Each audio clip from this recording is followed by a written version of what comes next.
Welcome to Question of the Week. My name is Anne Thompson. I'm with Valentine Capital Advisors. Q1 is over. We're heading straight into Q2 of 2023, and this year is flying by.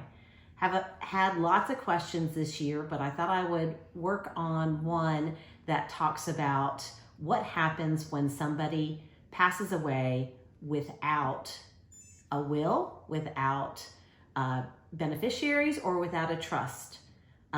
So let's hit on that real quick. So if your loved one passes away and you don't have one of those three, that means that the state, whichever state you live in, will settle the estate of that person.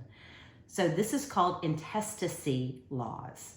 So they are state laws, so that means each state has a different spin on things. So it's not going to be the same for each state. So it is not the best way to settle your estate.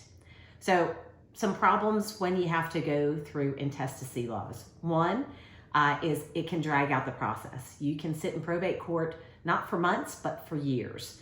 The people you want to receive your assets might not receive those assets, and they might not receive as much of those assets as you thought that they would receive. Thirdly, the people that you love won't be able to necessarily take care of themselves.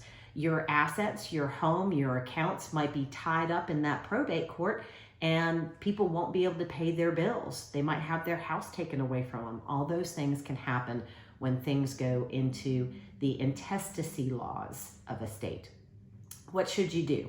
The easiest thing to do is to add beneficiaries on your financial accounts. So your bank accounts, your retirement accounts, your savings accounts, all those different financial accounts add beneficiaries to.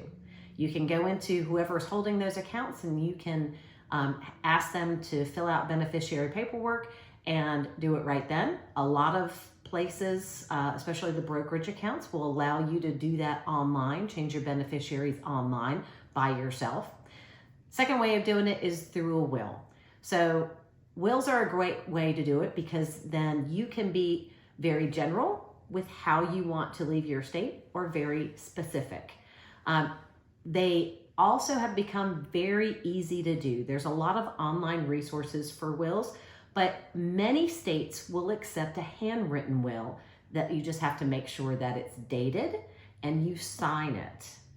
Lastly, there are trusts. So trusts are a little more complicated, but for larger estates, ones that might have multiple properties, it's good to put your assets into a trust. Trusts have to go through an attorney. So you have to get in touch with an attorney to work out a trust agreement.